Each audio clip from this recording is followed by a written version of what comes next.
14મો અધ્યાય શ્લોક 11-15 સર્વદ્વારેષુ દેહિસ્મિન પ્રકાશ ઉપજાયતે જ્ઞાનમ યદા તદા વિદ્યા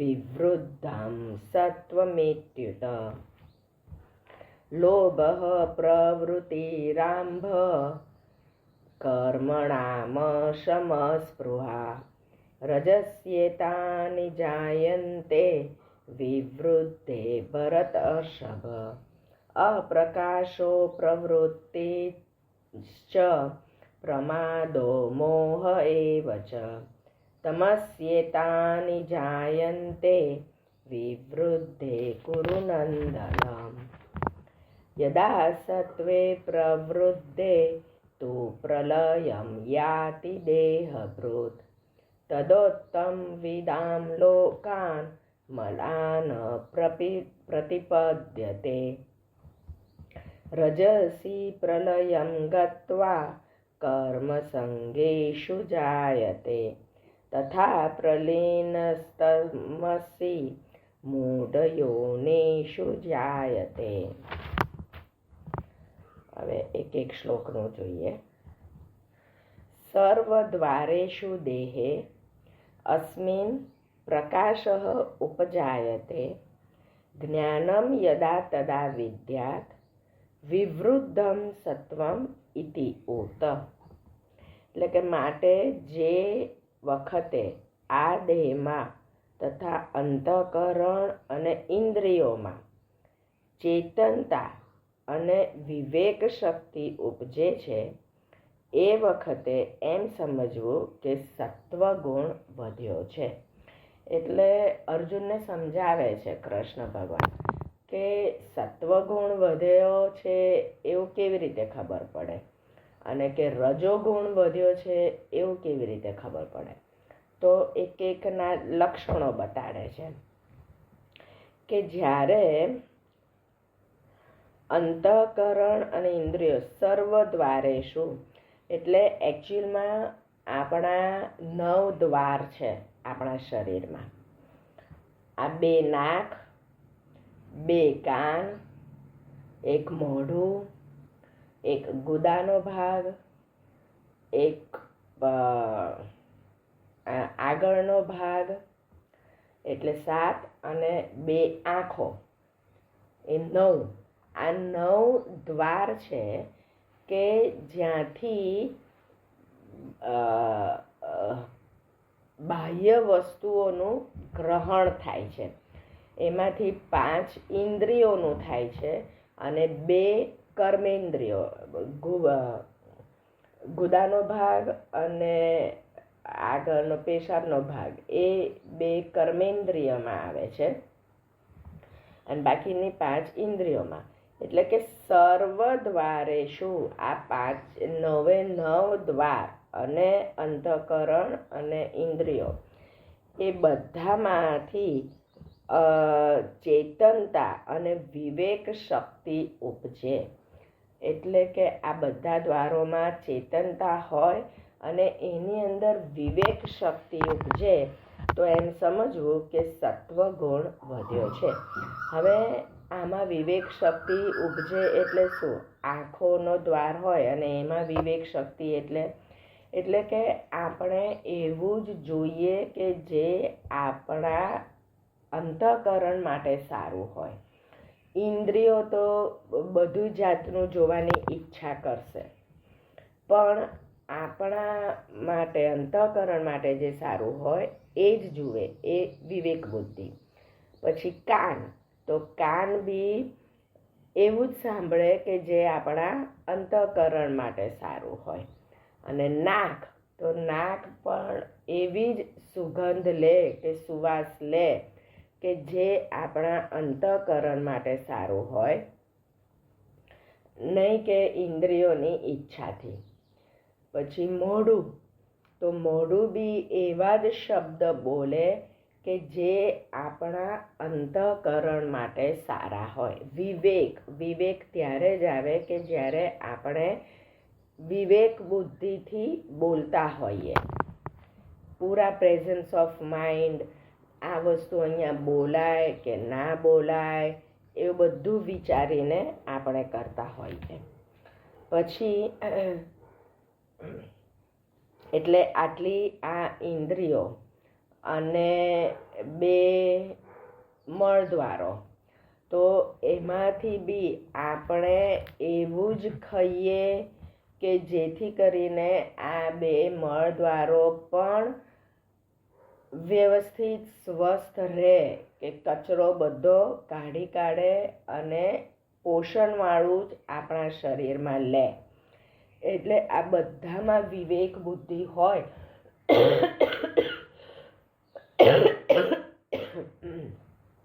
અને જ્ઞાનમ યદા તદા વિદ્યાત વૃદ્ધમ, એટલે જ્યારે જ્ઞાન વધે તો સમજવાનું કે સત્વગુણ વધ્યો છે. હવે એવી રીતે રજોગુણ, કે લોભ પ્રવૃત્તિ આરંભ કર્મણામ અશમઃ સ્પૃહા રજસી એતાની જાયન્તે વિવૃદ્ધે ભરતર્ષભ.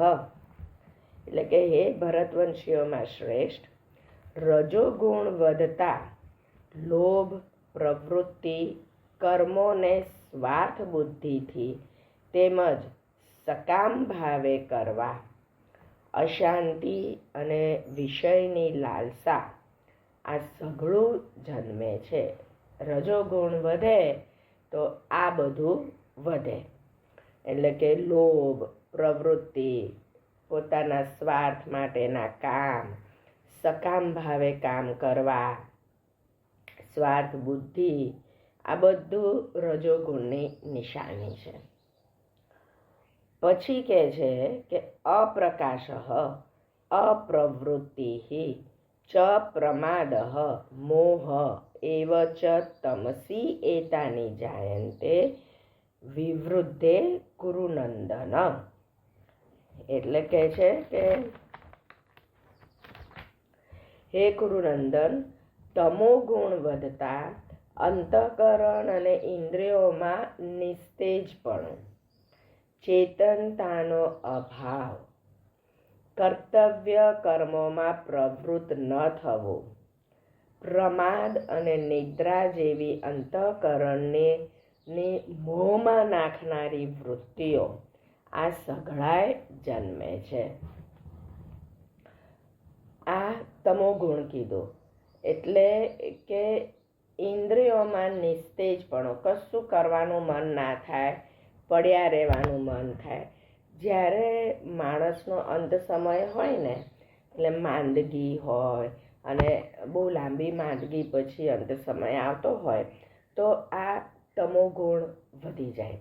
એટલે કે એને કશું કરવાનું મન ના થાય, પડ્યા રહેવાનું મન થાય, અશક્તિ હોય, નિસ્તેજપણું હોય ઇન્દ્રિયોમાં, પછી કર્તવ્ય કર્મોમાં પ્રવૃત્ત ન થઈ શકે, નિંદ્રા ઊંઘ જ આવે, પ્રમાદ આળસ આવે.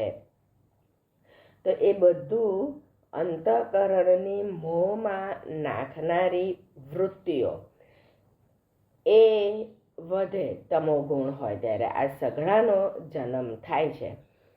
એટલે આપણે જે કોઈ સવારે મોડા સુધી ઊંઘે તો એ તમોગુણની નિશાની કહેવાય.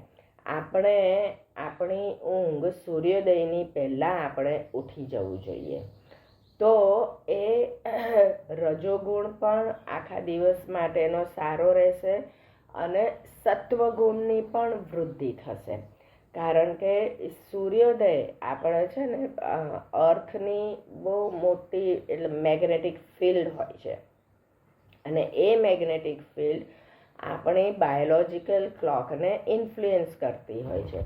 આપણી બાયોલોજિકલ ક્લોક એટલે આપણા શરીરના દરેકે કોષ સૂર્યપ્રકાશના એનાથી ટેવાયેલા હોય છે.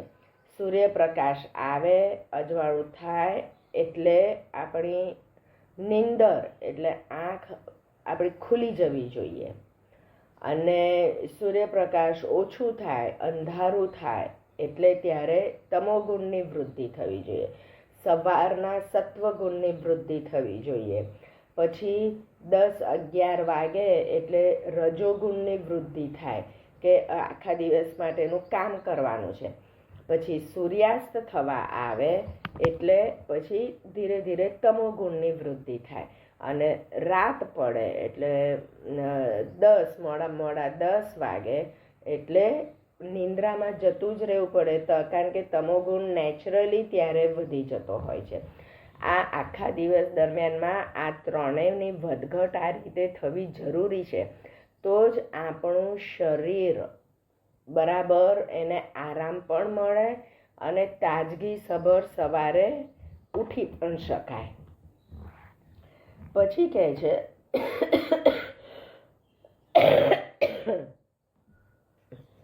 યદા સત્વે પ્રવૃદ્ધે તુ પ્રલયમ યાતિ દેહભૃત તદા ઉત્તમ વિદામ લોકાન અમલાન પ્રતિપદ્યતે. એટલે કે અને હે અર્જુન, જ્યારે સત્વગુણ વધ્યો હોય ત્યારે આ માણસ મૃત્યુ પામે છે તો ઉત્તમ કર્મ કરનારાઓના નિર્મળ દિવ્ય સ્વર્ગ આદિ લોકોને પામે છે. એટલે જ્યારે સત્વગુણ વધારે હોય અને માણસ મૃત્યુ પામે તો એ નિર્મળ દિવ્ય સ્વર્ગ આદિ લોકોને પામે છે. અને એટલે જ આપણામાં કહેવાય છે કે સત્વગુણનો સવારના આ બ્રહ્મ સમય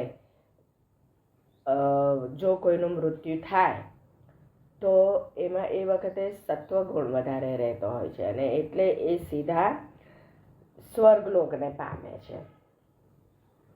અને પછી કહે છે રજસી પ્રલયમ ગત્વા કર્મસંગીષુ જાયતે તથા પ્રલીનઃ તમસી મૂઢ યોનિષુ જાયતે. અને રજોગુણ વધતા મૃત્યુ પામીને કર્મસંગીઓમાં એટલે કે કર્મોમાં આસક્તિ રાખનારા માણસોમાં જન્મે છે.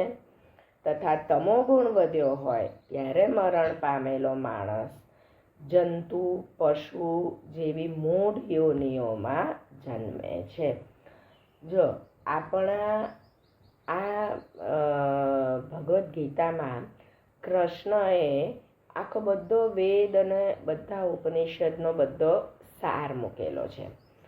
આમાં મરણ પછી કોણ કઈ ગતિએ પામે ત્યાં સુધીનું બધું જ સમજાવેલું છે.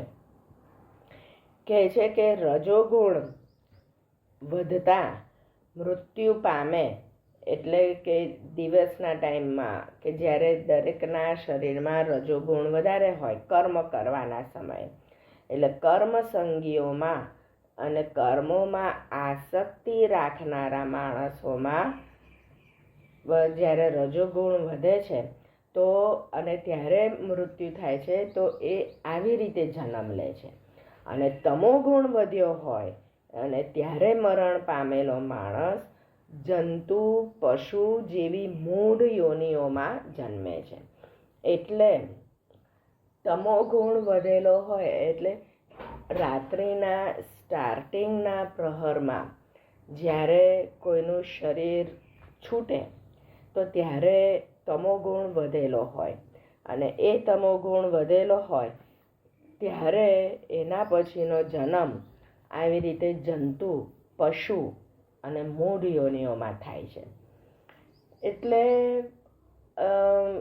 કૃષ્ણ ભગવાને કેટલું સાયન્ટિફિકલી કેટલું બધું જ સમજાવી દીધું છે કે તમે મરણ વખતે તમારા મનમાં જે વિચારો હોય જે વિચારો ચાલતા હોય એ પ્રમાણેનો તમને નેક્સ્ટ જન્મ મળે. એટલે એક આમાં તો એ કે પહેલાં આપણે પુનર્જન્મમાં માનીએ છીએ અને આ કૃષ્ણએ પ્રૂફ આપ્યું છે કે આ પુનર્જન્મ તો આવી રીતે થાય જ છે. હવે કોનો કેવો જન્મ થાય એ કર્મફળના સિદ્ધાંત ઉપર હોય છે અને આ જનરલ કર્મફળનું સિદ્ધાંત બતાડ્યું કે મૃત્યુ પામતી વખતે જેનો જે વિચાર હોય એ પ્રમાણેનો એનો નેક્સ્ટ જન્મ થાય. હવે મૃત્યુ પામતી વખતે અંત ઘડીએ માણસનો એવો જ વિચાર થાય કે જે આખું જીવન એ જીવ્યો હોય એ વિચારથી, તો જ એને એ વિચાર અંત સમયે આવે. અને એટલા માટે જ આપણે કહીએ છીએ કે તમારું આખું જીવન સત્વગુણી રહે. મેજોરિટી પાર્ટ તમે રોજ સવારે ઉઠો અને રોજ સવારે તમારો સત્વગુણ વધેલો હોવો જોઈએ. એ આજે જેટલા લેવલનો વધ્યો હોય એનાથી આવતીકાલે એનાથી ઊંચા લેવલનો, પછી એનાથી ઊંચા લેવલનો, પછી એનાથી ઊંચા લેવલનો. એટલે એમ કરી કરીને આખું જીવન જે પસાર થાય. અને એટલે જ આપણા બધા આશ્રમો પણ કેવા સરસ ગોઠવ્યા છે કે શરૂઆતનો બ્રહ્મચર્ય આશ્રમ, કે એની અંદર સત્વગુણ વધારે હોય, કારણ કે રજો અને તમોની બહુ જગ્યા ન હોય. પછી બ્રહ્મચર્ય અને ગૃહસ્થાશ્રમ એ રજોગુણી આશ્રમ કહેવાય, કારણ કે એ સમયમાં તમારે કામ કરવાનું હોય, તમારો સંસાર ચલાવવાનો હોય, અર્થોપાર્જન કરવાનું હોય. એટલે ગૃહસ્થાશ્રમ 50 વર્ષ સુધી માણસ રજોગુણી વધારે હોય. પછી વાનપ્રસ્થાશ્રમ એટલે ધીરે ધીરે કર્મો બધા ઓછા કરે, અને બધા કર્મો એટલે આવા રોજિંદા આવા જવાબદારીઓ એ બધી ઓછી કરતા જાય. અને પછી છેલ્લે આવે સંન્યાસ આશ્રમ, કે જેમાં આ બધી પ્રવૃત્તિઓ છોડીને પૂરેપૂરું ધાર્મિક જીવન જીવે. તો એ સંન્યાસ આશ્રમ આગળ પાછો એ લોકોએ સત્વગુણ વધારવાનો થઈ જાય છે. એટલે એ વખતે તો તમારામાં સત્વગુણની વૃદ્ધિ ખૂબ થયેલી હોવી જોઈએ. એટલા માટે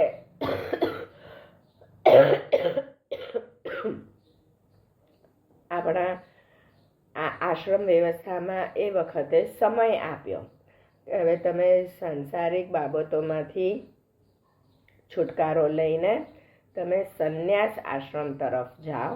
અને એ એટલે તમે બીજાના માટે કામ કરો, તમારા પોતાનો લોભ મોહ બધું છોડી દો. અને